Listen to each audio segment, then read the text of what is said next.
अस्सलाम वालेकुम, hopefully your fine. आज के इस वीडियो में हम जो है वो अपनी न्यू बुक जो है वो स्टार्ट करेंगे, ऑपरेटिंग सिस्टम CS604। और इस बुक के रिलेटेड मैं जितना भी जो मटेरियल है वो जो डालूँगी तो वो आपको सिंपली मेरी प्लेलिस्ट CS604 के नाम से प्लेलिस्ट मिल जाएगी यूट्यूब से। तो जितने भी लेक्चर होंगे वो फिर आपको सीक्वेंस से जो है वो मिल जाएंगे। तो चलिए हम स्टार्ट करते हैं। सबसे पहले हमारे पास CPU स्केजुलिंग के बारे में क्या कि CPU स्केजुलिंग क्या होता है, देन जो है वो CPU स्केजुलिंग की टाइप्स कितनी है। तो सिंपली सबसे पहले हम रीड आउट कर लेते हैं डेफिनेशन CPU स्केजुलिंग की, देन जो है वो मैं आपको एक्सप्लेन करूँगी कि क्या होता है। CPU scheduling is a program or module that select the next job to be executed. CPU scheduling objective to maximum utilization of CPU and throughput। अच्छा जी, CPU scheduling क्या होता है? CPU scheduling ये होता है कि हमारे पास जो है वो रेडी क्यू के अंदर डिफरेंट प्रोसेस होते हैं। आप सपोज कर लें कि हमारे पास 5 प्रोसेस हैं रेडी क्यू में। अब CPU scheduler जो होता है वो सिलेक्ट करेगा कि कौन सा प्रोसेस सबसे पहले एग्जीक्यूट होगा, यानी कि पहला प्रोसेस चलेगा या 5th वाला प्रोसेस चलेगा या 4th वाला प्रोसेस चलेगा। ये कौन सिलेक्ट करता है? ये CPU स्केजुलिंग जो है वो ये सिलेक्ट करता है कि कौन सा प्रोसेस जो है वो एग्जीक्यूट होगा। अब हम इसका जो ऑब्जेक्टिव है ना CPU स्केजुलिंग का, उसका ये ऑब्जेक्टिव होता है कि हम CPU को ज़्यादा से ज़्यादा जो है वो यूटिलाइज़ करें। और यहाँ पे वर्ड यूज़ होगा थ्रूपुट। थ्रूपुट की जो डेफिनेशन है वो ये है कि हमारे पास एक गिवन टाइम के अंदर हमने अपना अमाउंट ऑफ यूनिट वर्क जो होता है ना वो कंप्लीट करना होता है। अब इसके बाद है हमारे पास टाइप्स आ जाती हैं CPU स्केजुलिंग की। और CPU स्केजुलिंग की बेसिकली 2 टाइप्स हैं, एक प्रीएम्प्टिव है और एक नॉन प्रीएम्प्टिव है। देन हमारे पास फिर डिफरेंट एल्गोरिदम आते हैं प्रीएम्प्टिव में और नॉन प्रीएम्प्टिव में। इसके बाद जो है वो हम उसको डिस्कस करेंगे, लेकिन इससे पहले जो है वो हमें पता होना चाहिए प्रीएम्प्टिव में और नॉन प्रीएम्प्टिव में क्या डिफरेंस है। तो हम देख लेते हैं। सबसे पहले हम जो है वो इसको पढ़ लेते हैं। It allocates non pre-emptive scheduling. It allocates the CPU to process until it finishes. A process cannot be stopped by running low CPU utilization. Example में आ जाता है फर्स्ट कम फर्स्ट सर्व। अब इसका क्या मतलब है? अब इसका ये मतलब है कि हमारे पास एक प्रोसेस जो है जिसे हमने CPU असाइन किया हुआ है, ठीक है, तो वो तब तक उसके पास रहेगा CPU जब तक उसकी प्रोसेस की एग्जीक्यूशन है ना वो ख़त्म नहीं हो जाती।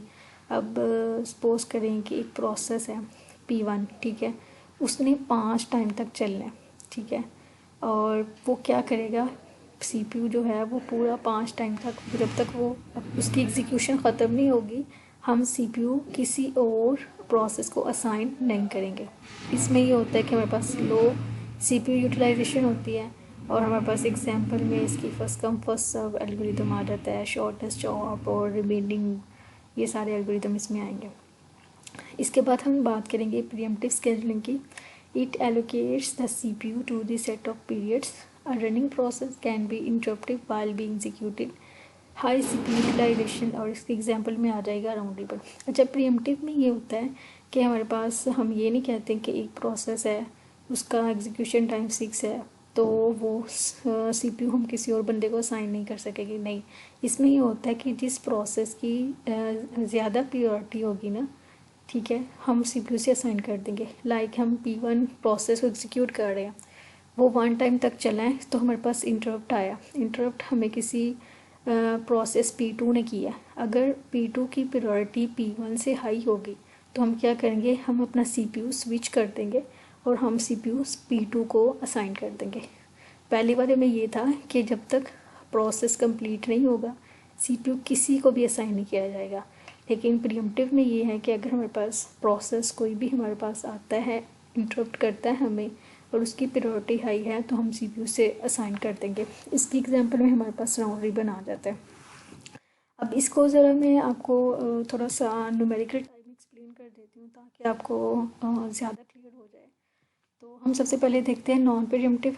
अब देखिए कि हमारे पास प्रोसेस है, अराइवल टाइम है, बस टाइम है। प्रोसेस में हमारे पास 4 प्रोसेस है, P0, P1, P2, P3, और अराइवल टाइम हमारे पास है 0, 1, 2, 3, और CPU बस टाइम यानी एक प्रोसेस कितने टाइम एग्जीक्यूट होगा, कितनी देर एग्जीक्यूट होगा, ठीक है, 2, 4, 6, 5। अब देखें कि जब भी ये नीचे वॉक जो आपको बना है इसे हम गैंट चार्ट कहते हैं, तो हमने इसका गैंट चार्ट बनाना है, ठीक है। और अगर एक मैं आपको क्वेश्चन क्लियर कर दूं कि आपको जो क्वेश्चन आता है ना उसमें आपको ये चीज़ दी होगी, या तो आपको स्टेटमेंट की सूरत में दे सकते हैं या आपको इस तरह टेबल की सूरत में दे सकते हैं। जिस सूरत में भी देंगे आपने सबसे पहले उसका गैंट चार्ट बनाना है। तो सबसे पहले हम स्टार्ट करेंगे अपना गैंट चार्ट, हमेशा ज़ीरो से स्टार्ट करते हैं। हमने ज़ीरो से स्टार्ट किया और P2 प्रोसेस है। अब वो हमारे पास देखें सीक्वेंस से देखा जाए तो सबसे पहले P0 आता है, लेकिन अगर हमने अराइवल टाइम से देखें सबसे पहले हमने अराइवल टाइम से देखना होता है। हमारे पास देख रहे हैं सबसे P0 किस प्रोसेस का अराइवल टाइम है, P2 का। हमने P2 को एग्जीक्यूट किया 6 टाइम, यानी कंप्लीट हमने कर दिया, जितना उसका एग्जीक्यूशन टाइम था उस टाइम तक हमने इसे कंप्लीट किया। उसके बाद हमने देखना है कि 0 के बाद कौन सा अराइवल टाइम आ रहा है, 1 आ रहा है, P3 है इसके अंदर, तो इसको जो CPU का बस टाइम है वो है 4। अब हमने पीछे चलाया था 6 और हमारे पास आया 4, और इसको हमने क्या करना है, प्लस कर देंगे तो हमारे पास 10 आ जाएगा। ये प्रोसेस भी कंप्लीट एग्जीक्यूट हो गया। देन हमारे पास P1 आएगा अराइवल टाइम 2 पे, इसका जो बस टाइम है वो 4 है। देन इसको 4 में 10 में 4 प्लस कर दें 14 आ जाएगा। देन हमारे पास P0 आएगा, इसका बस टाइम 2 है। मतलब कहने का ये है कि इसमें हर प्रोसेस जो है तब तक मतलब कंप्लीट होगा, देन CPU किसी दूसरे प्रोसेस को एलोकेट होगा। ये होता है नॉन प्रीएम्प्टिव। और प्रीएम्प्टिव में ये होता है कि ऐसा नहीं होता। प्रीएम्प्टिव में अगर कोई CPU है उसकी यूटिलाइजेशन जो है मतलब क्या कह रहे हैं, बस टाइम एग्जीक्यूशन टाइम है या हम प्रायोरिटी कहते हैं वो हाई है, तो हम CPU असाइन कर देंगे किसी दूसरे प्रोसेस को। अब इसमें भी सिंपली मेरे पास 0 है, 1 2 3 प्रोसेस है। 0 से स्टार्ट किया सबसे पहले हमने, और हमारे पास यहाँ पे देखिए 6 बस टाइम है, तो हमने लेकिन इसे चलाना है 1 टाइम तक, क्योंकि जब हम 1 टाइम तक चलाएंगे तो हमारे पास एक अराइवल प्रोसेस आ जाएगा, P3 जो है वो हमारी रेडी क्यू में आ जाएगा। ठीक है, अब हमारे पास हैं 2 प्रोसेस, एक है 0 और एक है 1।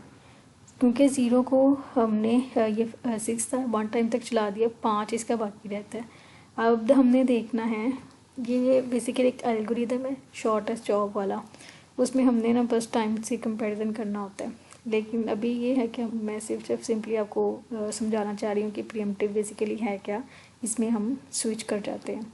अब इसमें देखेंगे कि सबसे कम किसका बस टाइम है, दैट सी बात है, आपको नज़र आ रहा है 4 सबसे कम है, ऊपर 5 है नीचे 4 है। ठीक है, तो हम क्या करेंगे, 1 तो ऑलरेडी हमने एग्जीक्यूट किया हुआ है, 4 में 1 को 4 में प्लस करें तो 5 आ जाएगा, P3 कंप्लीट हो जाएगा। देन हमारे पास आ जाएगा 2 वाला प्रोसेस भी आ जाएगा, 3 वाला प्रोसेस भी आ जाएगा। क्योंकि हमने 4 टाइम तक चला लिया हुआ है, एग्जीक्यूशन टाइम हमारा हो गया हुआ है। अब हमने ये देखना है कि हमारे पास P0 भी P2 भी रहता है, क्योंकि इसका हमने 1 चलाया था, 5 इसका रहता है। फिर P1 आ जाएगा और P0 आ जाएगा। अब इन दोनों का तीनों का बस टाइम देखें, ऊपर वाले का 2 है, नीचे वाले का 4 है, फिर थर्ड वाले का 5 है। अब जाहिर सी बात है 2 बस टाइम जिसका, यानी बस टाइम जिसका कम होगा वो चलेगा, देन जिसका उससे कम होगा वो चलेगा, और देन जो P2 है वो चलेगा, और इसी तरह हमने बस प्लस कर देना।